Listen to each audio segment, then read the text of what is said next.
Catholic അപ്ഡേറ്റ്സിലേക്ക് സ്വാഗതം. പതിവ് പോലെ ആദ്യം പ്രധാന വാർത്തകൾ. ലിയോ മാർപ്പാപ്പ ആഫ്രിക്കയിൽ. ട്രംപിനെതിരെ ക്രൈസ്തവ വിശ്വാസികൾ. ജൂൺ 26-27 തീയതികളിൽ വത്തിക്കാനിൽ കൺസിസ്റ്ററി നടക്കും.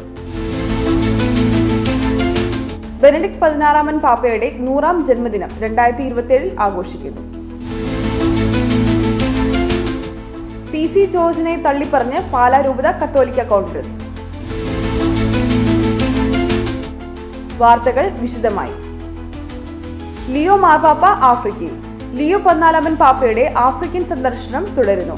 പാപ്പയുടെ 3ാമത്തെ അപ്പസ്തോലിക യാത്രയാണ് ഇത്. ഏപ്രിൽ 13 മുതൽ 10 ദിവസത്തേക്കാണ് പാപ്പയുടെ ആഫ്രിക്കൻ പര്യടനം. ലിയോ പാപ്പ ഇതുവരെ നടത്തിയതിൽ വെച്ച് ഏറ്റവും ദൈർഘ്യമേറിയ യാത്രയും ഇതുതന്നെ. 4 ആഫ്രിക്കൻ രാജ്യങ്ങളാണ് പാപ്പ ഇത്തവണ സന്ദർശിക്കുന്നത്. Algeria, Cameroon, Angola, Equatorial Guinea എന്നിവയാണ് പ്രസ്തുത രാജ്യങ്ങൾ. ഇതിൽ അൾജീരിയ സന്ദർശിക്കുന്ന ആദ്യത്തെ പാപ്പയാണ് ലിയോ 14. വിശുദ്ധ അഗസ്റ്റിന്റെ പുത്രൻ എന്ന് സ്വയം വിശേഷിപ്പിക്കുന്ന ലിയോ പാപ്പയ്ക്ക് അൾജീരിയ വിശുദ്ധ അഗസ്റ്റിന്റെ ജന്മദേശം കൂടിയായതിനാൽ ഈ സന്ദർശനം ഏറെ പ്രത്യേകതയുള്ളതാണ്. ആഫ്രിക്കൻ യാത്രയിൽ പാപ്പ ആദ്യം സന്ദർശിച്ചതും അൾജീരിയയാണ്. ത്രിദിന സന്ദർശന പരിപാടിയായിരുന്നു അൾജീരിയയിൽ. അവിടെ നിന്ന് ക്യാമറൂണിലേക്കാണ് പാപ്പ യാത്ര തിരിച്ചത്. ഏപ്രിൽ 17 വരെ പാപ്പ ക്യാമറൂണിലായിരിക്കും. ട്രംപിനെതിരെ ക്രൈസ്തവ വിശ്വാസികൾ. ലിയോ 14 പാപ്പയെ വിമർശിച്ചതിന് തൊട്ടു പിന്നാലെ യേശു ക്രിസ്തുവിന് പകരം സ്വന്തം മുഖമുള്ള AI ചിത്രം പങ്കുവച്ച ട്രംപിനെതിരെ ക്രൈസ്തവ വിശ്വാസികൾ. പരിശുദ്ധ പിതാവിനെതിരെ അവഹേളനപരമായ വാക്കുകൾ സംസാരിച്ച ട്രംപിനെതിരെ സോഷ്യൽ മീഡിയ പ്ലാറ്റ്ഫോമുകളിലൂടെ വ്യാപക പ്രതിഷേധം നടക്കുമ്പോഴാണ് യേശു ക്രിസ്തുവിന്റെ മുഖത്തിന് പകരം തന്റെ മുഖം ചേർത്ത് രോഗിയായ ഒരാളുടെ തലയിൽ കൈവച്ച് രോഗശാന്തി നൽകുന്ന AI ചിത്രം ട്രംപ് പുറത്തിറക്കിയിരിക്കുന്നത്. ട്രംപിന്റെ വിവാദ പരാമർശങ്ങളിൽ അമേരിക്കൻ കത്തോലിക്ക മെത്രാൻ സമിതിയുടെ പ്രസിഡന്റ് ഖേദം പ്രകടിപ്പിച്ചിരുന്നു. താനൊരു രാഷ്ട്രീയക്കാരനല്ലെന്നും ട്രംപ് ഭരണകൂടത്തെ ഭയക്കുന്നില്ലെന്നും സുവിശേഷം പ്രഘോഷിക്കുന്നതിലാണ് തന്റെ ഉത്തരവാദിത്തമെന്നും സമാധാനത്തിനു വേണ്ടിയുള്ള തന്റെ സ്വരം വീണ്ടും ഉയരുമെന്നുമായിരുന്നു ട്രംപിന്റെ വാക്കുകളോടുള്ള മാർപ്പാപ്പയുടെ പ്രതികരണം. ജൂൺ 26-27 തീയതികളിൽ വത്തിക്കാനിൽ കൺസിസ്റ്ററി നടക്കും.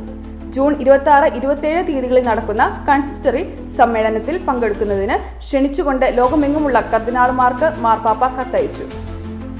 വിശുദ്ധ പത്രോസ് പൗലോസ് ശ്ലീഹന്മാരുടെ തിരുനാളിന് തൊട്ടുമുമ്പാണ് കൺസിസ്റ്ററി നടക്കുന്നത്.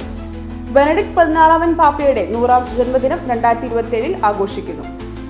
ബെനഡിക്ട് 16 പാപ്പയുടെ 100ാം ജന്മദിനം ജോസഫ് റാറ്റ്സിംഗർ ബെനഡിക്ട് 16 ഫൗണ്ടേഷന്റെ ആഭിമുഖ്യത്തിൽ വത്തിക്കാനിൽ 2027 നടക്കും. 1927 ഏപ്രിൽ 16 ജർമ്മനിയിൽ ജനിച്ച ബെനഡിക്ട് 16 പാപ്പ 95ാം വയസ്സിൽ 2022 ഡിസംബർ 31 ദിവംഗതനായത്. 2005 പാപ്പയായി തിരഞ്ഞെടുക്കപ്പെട്ട അദ്ദേഹം 2013 സ്ഥാനത്യാഗം നടത്തി ലോകത്തെ ഞെട്ടിച്ചിരുന്നു. 100ാം ജന്മദിനാഘോഷങ്ങളുടെ ഒരുക്കങ്ങൾ ആരംഭിച്ചു. PC ജോർജിനെ തള്ളിപ്പറഞ്ഞ് പാലാ രൂപത കത്തോലിക്ക കോൺഗ്രസ്.